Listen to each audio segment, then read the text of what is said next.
It's not a stressful factor.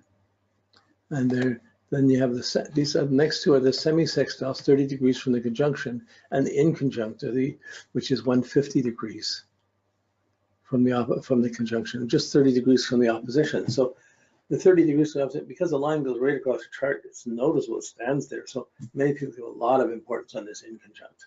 It's just before the opposite. It's that big ass space there. I tend to think it doesn't deserve that much attention. It's like just before you get to completion, before you get to the opposition, as far as you can go.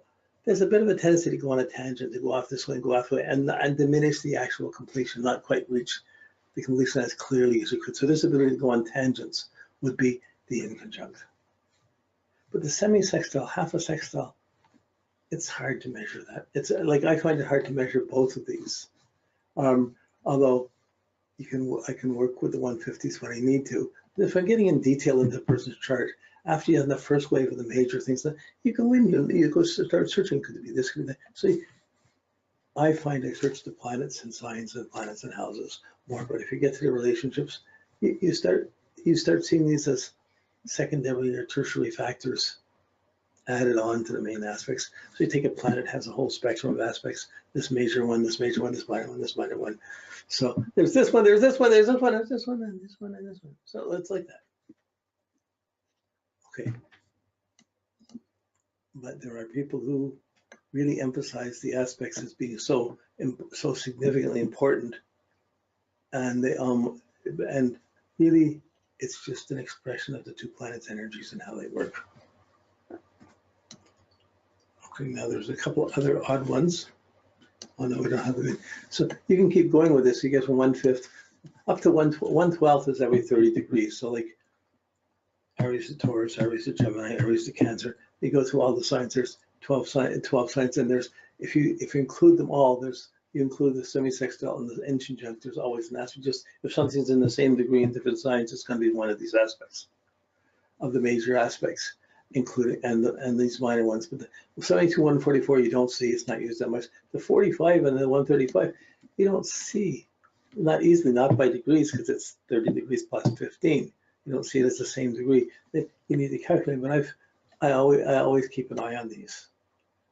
Not as primarily as the squares, conjunctions, oppositions, but there's still stress factors there, and they're noticeable.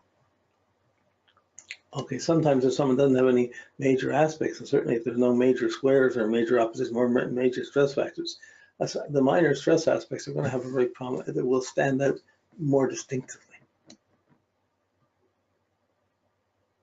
So we have a bit of a review. I think we went over some of this at the beginning, but it's worth doing. So the opposition marks the midway of the aspect cycle. Two planets are as far away as they each can be. The individual energies are differentiated as they can be. The differences are apparent at the opposition. This is a moment of awareness, like the full moon. This is the moment of greatest light in the aspect cycle. So the opposition, should have started with the conjunction, but anyways, the opposition is this awareness. It brings awareness. You can see it. You can see there's me, there's you, there's this, there's that. Conjunction marks the beginning of the cycle. Two planets are together in the same degree and minute of the zodiac. They put their energies together. This is the point of maximum influence and activity. Both energies are merged together like the new moon. It's the greatest darkness of the cycle, the seed moment that sets the rest of the cycle in motion. Energy and activity are generated. So the exact aspect is the real conjunction. But there's a phase before it and a phase after it. They're part of two different phases. But I mean, there's an orb. We allow our orbs, if it's within 7 degrees or if it's the sun and moon within 10 degrees, it's going to fit into this conjunction. But looking at the aspects is one thing. Looking at the phases between the aspects is a whole other thing. It's like playing the notes is one thing in music, but it's the intervals between the notes that really have the feeling and the meaning of what's being played.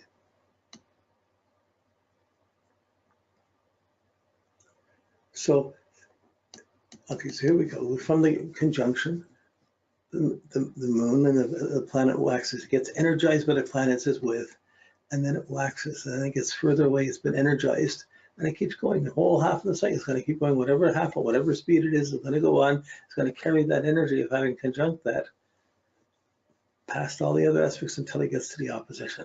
That's the waxing phase. It's already impressed, it's already been impregnated or impressed by the conjunction, and it's going onward to it. The opposition says, what's this? Who needs this anymore? It gets as far away from the conjunction as it can be. And then it's I understand this is it, and you start, I can't hold that far away, I can't hold that distance, or I understand where it is. The understanding starts waning, the light starts waning and coming down. It wanes until it gets back to the influence. You see how far away it is, then you're moving back towards it again. You may think you're far away, but eventually in the cycle, you're moving back, and the aspects will move back to the conjunction. So what's true at the conjunction is opposite of what's valid or true at the opposition. And it's a relationship between these two extremes.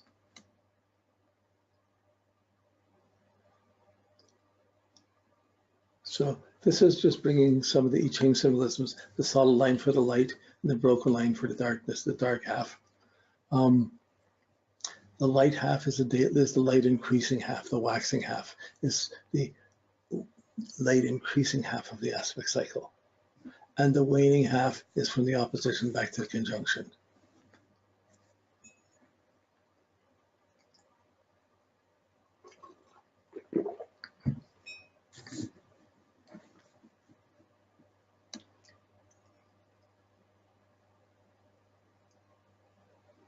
Really, the aspects with their stress patterns, they show you the politics between the planetary members in the family, or the solar family, or the solar band. They show you the stress patterns and the politics. Some of the politics is in the sign, some of the politics is in the house, and the stress patterns are between the two. Okay, so this is what I've been talking ahead of the game, but the waxing from activity, really energetic, like you see the Viagra head, da-da-da-da, and you're going out until you get up to the opposition. You're tired, you're far away, you went disassociated, you're distinctive, that's there, this is me. And then it starts moving back, whether you want it to or not, it starts moving back the other half of the cycle, back to the conjunction again. If you understand I don't want it, it's like, you're going back there anyways if you want it. So like this waning half is based on what attitude you have in understanding the distinction, the opposition, and that's there. So therefore, I'm going to let this understanding go. If it's a wrong understanding or difficult, negative understanding, that's going to condition the whole cycle. If it's a full understanding, the understanding is the completion of the first cycle. That's as far as it can go. It's time to change. It becomes a very wiser one, and it guides the waning half until the next conjunction comes in, and then the old understanding goes out the way, out the board, because you're back to the conjunction again. So from between activity and awareness, when you're being aware of something, you're not being active. Stop to be aware. When you're being active, you're not being aware. You're being active. You could use creative and receptive as similar words, being creative or being receptive.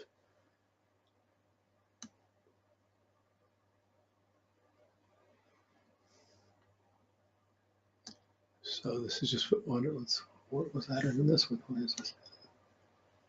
Oh, I just put the yin yang. So there's two sets here. One is with the yin yang, so just reinforcing the drawing, because we're building up in the I Ching. They use yin and yang, the solid and the broken, the light and the dark, and they build these up. And the symbol is very useful symbolism to organizing the graphics of a chart, and for the insights that have been gained from it. So, okay, so here we have the cycle again. We have the conjunction, the activity, the awareness, the waxing half, the waning half. And on the whole waxing half, this whole 180 degrees, we're seeing the repercussions of action. Good action, bad action, inaction is still action. It sets a theme at the conjunction, whatever attitude, whatever thing, it sets a theme. And there's, for the whole next 180 degrees of that cycle, there's the repercussions of action. From the new moon all the way up to the full moon. From the full moon going back, there's the repercussions of awareness. So the waning becomes the repercussions of awareness, not just the awareness and how it changes. You have the awareness hit like a conjunction, you have the opposition, you have the awareness, oh no, I can't ask for that, I can't do that, I can't get that anymore.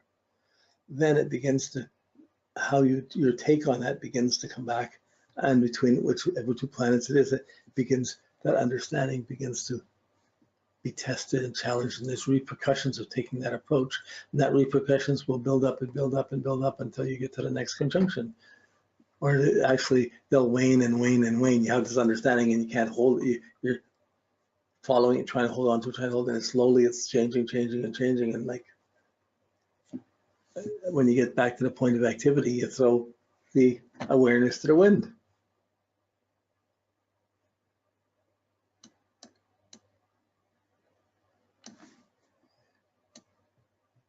Okay, so there's this, it's how you like, without conjunctions, we wouldn't have babies, but with conjunctions, sometimes you don't get pregnant with it, because you can, there's repercussions of activity. Then there's the awareness of it's going to make demands on me coming back. So you can imagine the two planets as like two people, two gods, two people, two beings relating, and they're in these cycles. They have a cyclic relationship to each other. But as each one goes around the zodiac, it's going to have a relationship to each of the other planets. So even as one planet's going around, it's having a relationship to each of the other planets. There's a different aspect, or a unique aspect from one planet to every other planet, and that's your predisposition.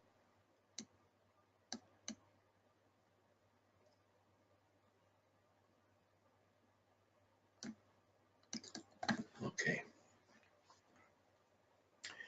Understanding these phases allows the insight to an aspect of not just a stress factor, it's coming from somewhere, it's going to somewhere. There's a texture of where you're coming from, where you're going to. If you can see that, it helps to get a sense of where the planets are and where those factors are in your consciousness in relating to each other, how to work it.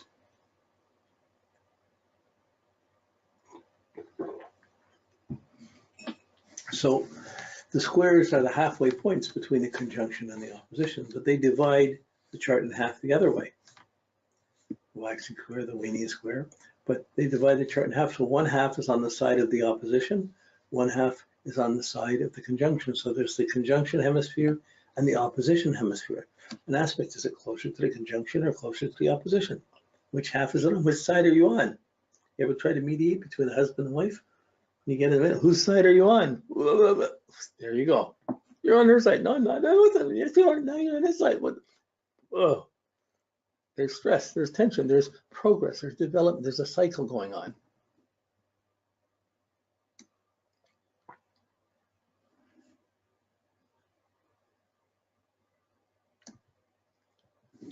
Okay. Yeah, so this is basically the same thing. At the conjunction, you have the first half, the waxing, from the conjunction to the waxing square, and from the waning square back to the conjunction. That's activity-based. Planets in that relationship are geared to going towards a conjunction or coming from the conjunction. But the activity, the energy, the need for it, the need for the new hit, or going on it, this is the energy of the active half. Now it's interesting because the active half is the darkest half of the cycle, the new moon. High energetic moon. Everyone knows the full moon, you can see it, but the new moon, everything's really instigated, and this,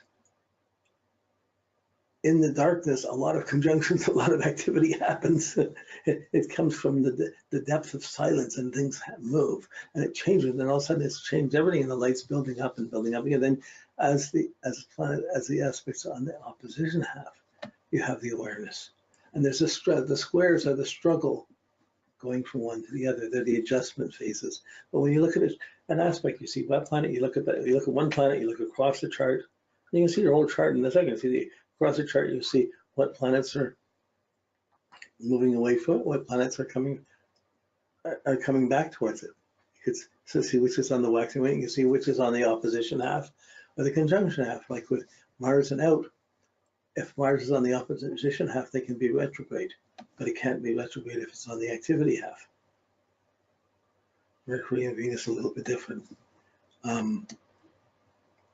They have to be on the same side as the sun, but they will look like at a conjunction. There's the retrograde conjunction, and there's the direct conjunction. One is the retrograde conjunction, it's on the close side of the sun. The Earth is close. The planet Mercury, Venus would be between the sun and the Earth, whereas the conjunction that's direct is far away on the other side of the sun.